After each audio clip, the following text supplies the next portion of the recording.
Okay, here we have the 2020 Vintage Cruiser 23 RSS. We'll start up front. You have your tongue jack. You have up and down.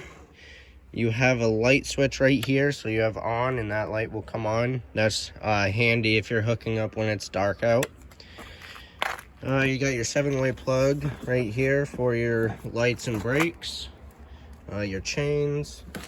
And then this cable right here is your breakaway cable, and it's got a carabiner on it.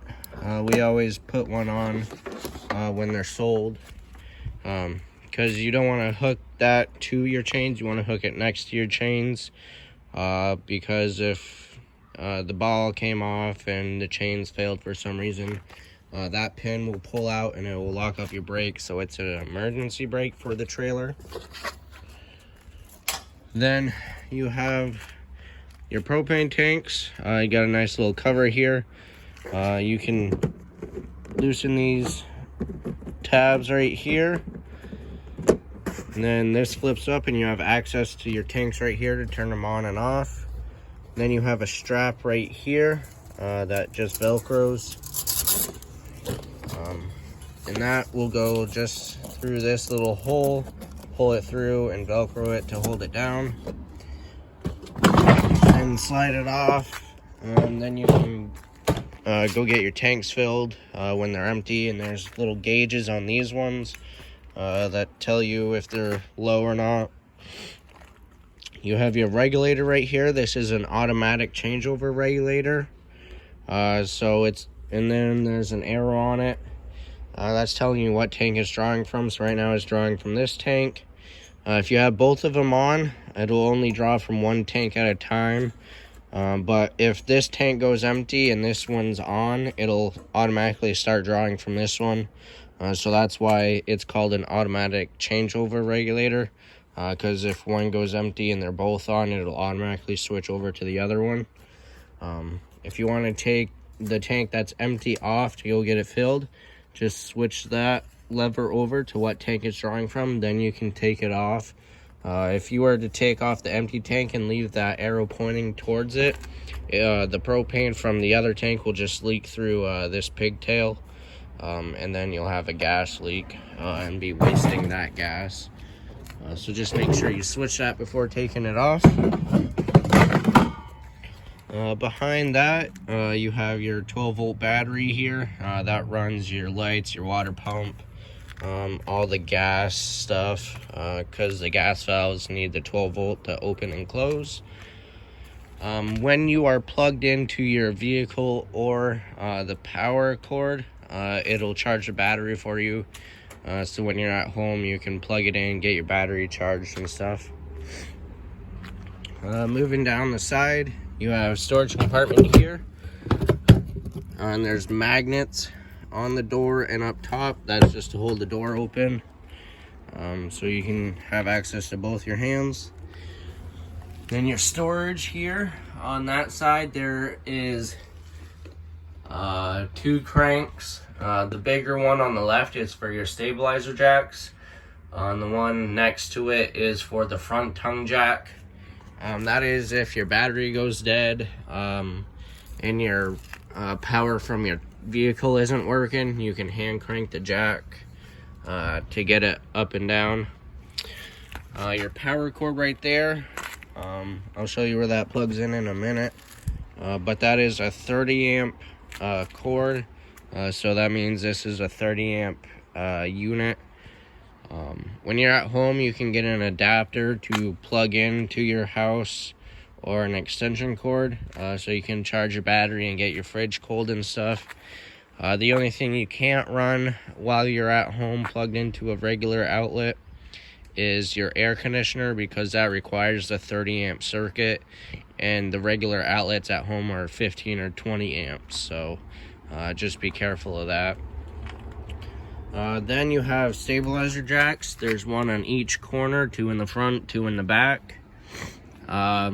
When you get to your campsite or where you will be camping, put tires under the block to level it side to side, then unhook from your vehicle once that's leveled. Then use the front tongue jack to raise it up and down to get it leveled front to back. Once everything is all leveled, then you can start cranking down the stabilizer jacks until they hit the ground, or if you have blocks underneath them so you don't have to crank them down as far. Once they're touching the bottom, give it 1/2 to 3/4 of a crank. Just put a little pressure on it. You don't want to try and lift up the camper or else it will bend those jacks. And these doors right here, they're called slam locks because all you have to do is just let go and it closes on its own. Next to it, you have your freshwater tank fill. So that cap just unscrews. Then you can put your hose in here and start filling up your tank. And the drain for that is right there. And there is a plug that screws into that to plug the pipe so the water stays in the tank. You'll use this tank if you're dry camping, going to a state park. You'll need that because they don't have water hookups. Or if you're going on a long distance trip and you think you might stop along the way at a rest stop or wherever, then you'll have water on board with you. Moving down, you have your sewer outlet connections, and it's all labeled right here. So the one on the right is your black tank, your sewage holding tank, so that's your toilet water. And then the one on the left is your wastewater, which is gray water, so that's your sink and shower water there. And all you have to do, that cap just twists off, then you twist on your hose, put the other end into the campground dump area or the sewer hookup at the campsite. We recommend pulling the black tank first, so that valve will just pull out and open it up. Once the tank is empty pretty much, then you can close it. Or if this has a black tank flush, so right here, when you're dumping your black tank, you can hook your hose up to there and it'll just flush it out for you and make sure it gets everything out of there. Make sure that valve is open when you are using that and do not walk away from this. You can close the valve for a few seconds, let it build up a little bit in there, and then open it up again, get stuff off the bottom, because stuff does like to settle at the bottom sometimes. And then once that is all done, if you have your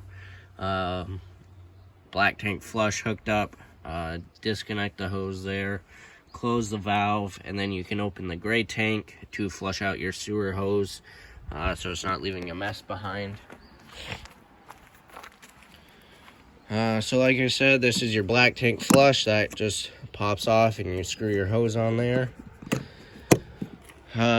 This black panel above it is the back of the fridge, and this hose sticking out is the drain for the condensation, and there's a little plug at the end so no bugs or anything can get up in there. You'll never have to go back there, it's just where we service it, but it's always nice to know what that is because a lot of people ask about it. Underneath that right here is your power hookup, so this is where you'll plug in your cord.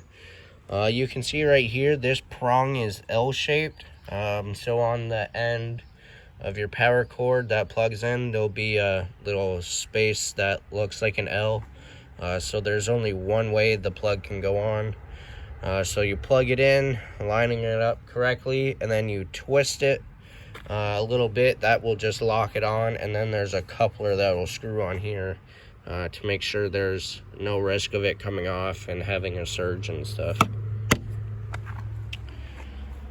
Moving down to the back, you have cable and satellite hookup. So if you're at a campground, they have cable hookup. You can hook a cord up here and you'll have TV throughout the unit. And if you have a portable satellite, you will hook that up right here. And then you have your water heater. So this tab just flips up and twists, and the cover folds down. This is a gas and electric water heater. So for the electric, the on-off switch is right here. So once you get plugged in and all set up at your campground, the first thing I would do before you even open it is turn this on. That way the water can start heating up, because it takes roughly about 30 to 40 minutes to fully get up to temperature. And then if you're using gas, I would turn that right on as well. This plug right here is an anno rod, so at the end of the season when you pull that out to drain it, you'll see it's probably about a foot or so long.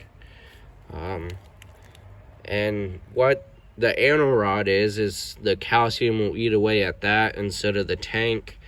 So once about 80% of that is deteriorated, that's when you replace those, because those are consumable. So you'll have to replace them every 2 or 3 seasons, depending on how long you use it. Then this is the plug for your freshwater tank. So that'll screw into that hose I showed you. Next to the water heater, you have your city water connection. It's just like the black tank flush that pops off, and then you screw your hose onto there. With that, you'll want a pressure regulator. It's just a small little brass fitting that goes onto the hose. It doesn't matter what end of the hose it goes onto, just as long as it's before you have it on before the camper. So the city water, that's just direct water to all your faucets and your shower and stuff. So it's not like a tank and you have portable water. That's at a campground.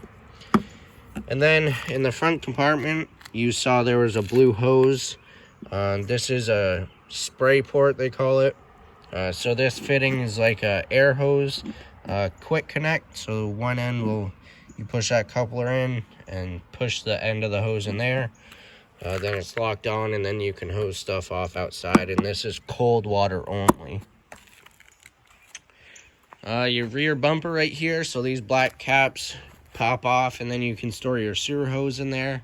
That way you don't have to put it in a bag and put it inside and make a mess. Right up here under the light is a dummy for a backup camera. So if you wanted to get a backup camera, it'd be pretty easy.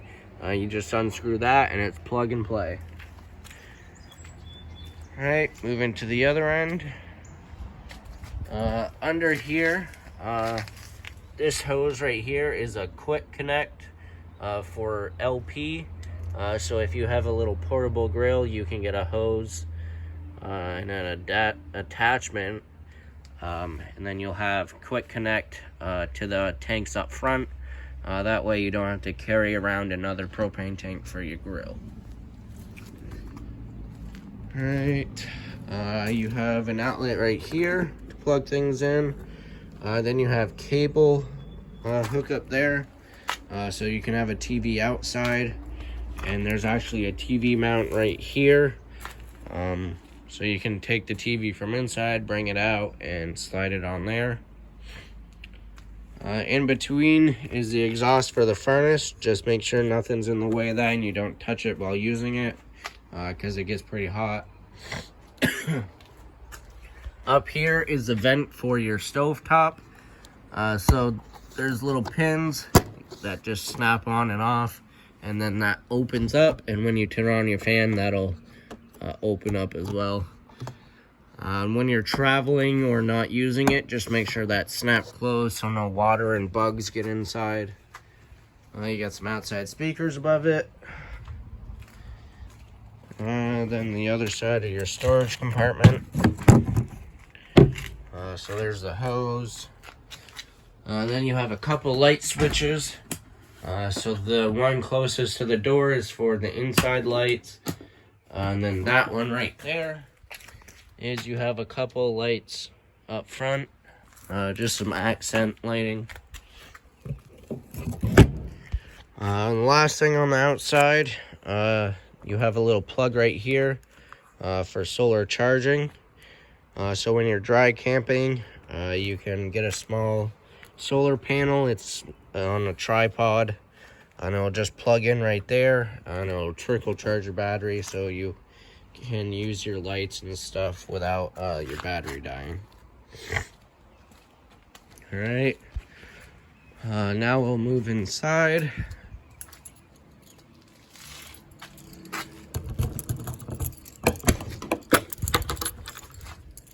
All right, so your stairs right here. To fold them out, just grab right here, just lift up on it and pull out, and then you'll pull that down there. Now your steps are all the way down. Moving in on the right is your monitor panel right here, and this is where most of your switches are. So your monitor panel are these buttons right here. You push them in and it'll light up right there, indicating how full your tanks are or how charged your battery is. So your freshwater tank is empty, black is empty, and your gray is empty. With the black and gray tank, you'll want to keep the valves closed. The gray tank, if you're taking a shower, you can leave it open. That way the shower pan doesn't fill up while you're using it. But the black tank, while you're camping, keep that closed until it is about 2/3 or all the way full. Because if you leave that open, all the liquid will come out and the solids will stay in there, and then it'll just build up and get clogged up. And I'll tell you from my experience, it's not fun trying to unclog that tank. Then you have the switch for your water heater for gas. So you just flip that on. This light will come on. Once that goes out and stays out, that means it's lit. And after a few seconds, if that stays on, that means it didn't light. If you're using your freshwater tank, you have a pump switch right here. So it'll come on once it builds up enough pressure. It'll shut off, and then every time you open a faucet or flush a toilet, it'll kick back on again. Then you have some light switches, so you have accent lighting under the sink. You have your main lights. You have awning lights, so there's lights under your awning. Then you have step lights, which there is a light under this step right there, so it'll light it up at night. Right. You have your slide switch right here, so you have in and out. Just hold it and your slide will go out.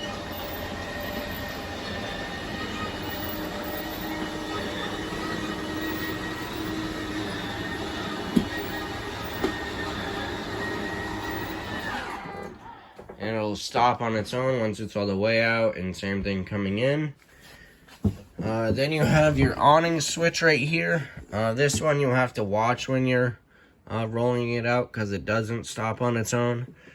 So you press and hold extend, and the awning will go out.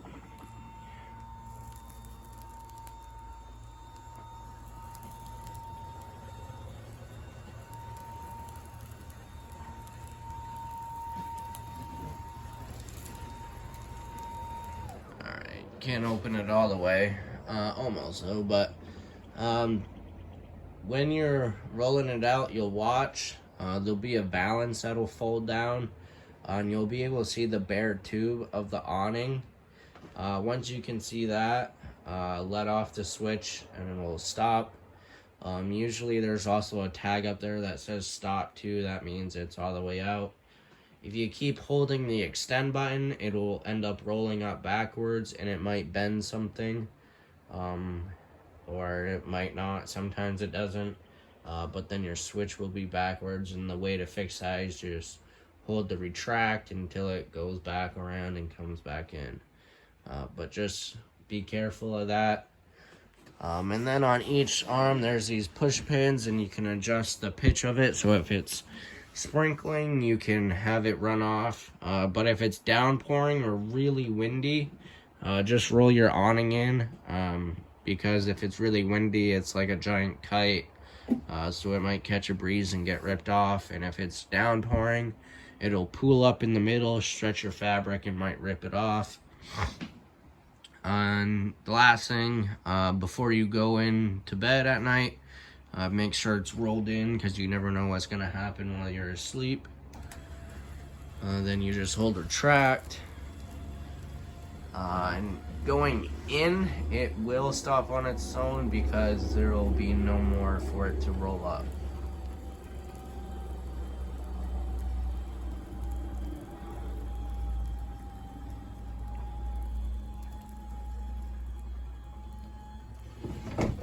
Alright. Fire extinguishers right next to the door. You got your dinette seating. That table sits there, and you can put the cushions above it, and then you got another bed. But there's legs underneath to fold it open and close. You got your radio here. It's also your DVD player, and it's also Bluetooth, so you can connect your phone. TV hookups right here. So that's the DVD hookup. You'll need the cord to go to your TV. And then you got your cable hookups here. And this has a little booster button on it. So if you're using the satellite to get local channels or whatever, push that button in and the light will come on, meaning the booster is powered. And if you're using cable hookups or your satellite, make sure that's turned off. Because if that's turned on, then it'll mess with the signal. And this one does come with a TV mount, so all you would have to do is buy a TV and get some hardware for it and mount it on. And this just slides up. It's a little V shape, so it slides up and down, and then you can take this and bring it outside to that TV mount. See if I get it lined up.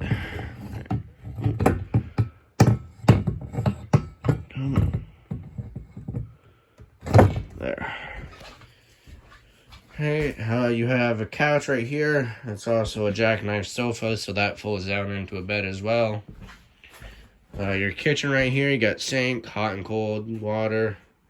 Your stove top here, this just folds up like that. Nice little 3-burner stove. This does have a sparker on it right here. So you'll turn this to high and just keep hitting that until it lights. Same thing with the oven. Turn that to flame and then hit the sparker until it lights. Sometimes with the oven, you'll have to use a lighter to light it at first if you haven't used it in a while. Just because that draws a little propane, the pilot does. So sometimes it takes a while to light. And air might be in the lines as well, so. But once that's lit and it stays lit, then you can turn it to the temperature you want, and then you're all set. It also has some accent lighting around the knobs and an oven light. That just folds back down while traveling. Then you have your stovetop light and fan. Household microwave, and then you have a couple light switches here. So that one is for those lights. Then that switch right there, I believe, yeah, is for your speakers. So there's little lights in the speakers as well. And that is this switch right here. There's also USB port right there, so you can plug your phone. And there's an outlet there, so you can have a coffee maker or whatever on the counter. You have your thermostat right here. This is for your furnace only. So you have your on-off switch here. Turn it to the left, and that's on. Turn it all the way to the right until it clicks. That is off. And then your temperature control is right here. Your air conditioner, pretty simple. You have cold and then not so cold. Then you got your fan speeds for it. So you got low, medium, and high. We're not plugged in right now, so it's not going to turn on. And then you can close this center part right here and then open these flaps. There's 4 of them on each side, or 1 on each side, so there's 4 in total. Then it'll just spread throughout the unit instead of coming straight down. Your fridge right here, these handles, you just pull like that and then pull it out. And then in the freezer part, up here is where your switches are, so you have on and off. And then you have what source is drawing from, so with it pushed in, it's on auto. That's looking for gas first. If you're not plugged in or you lose power overnight, it'll automatically go to gas. Most people just leave it on auto, that way you don't have to mess with it and you only have to turn it on and off.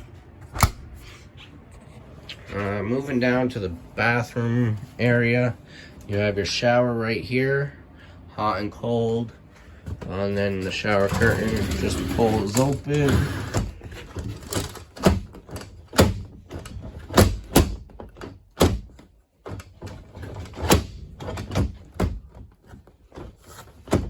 And it's magnetic, so sometimes you have to mess with it a little bit, but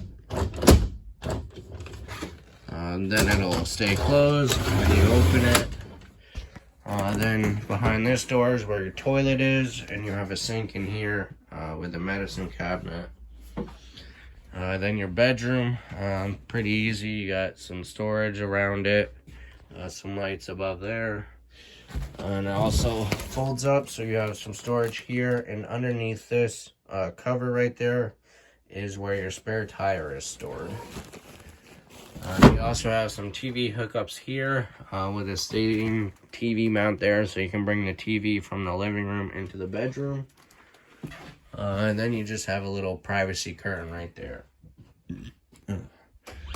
So that is everything to do with the 2020 vintage cruiser 23 RSS.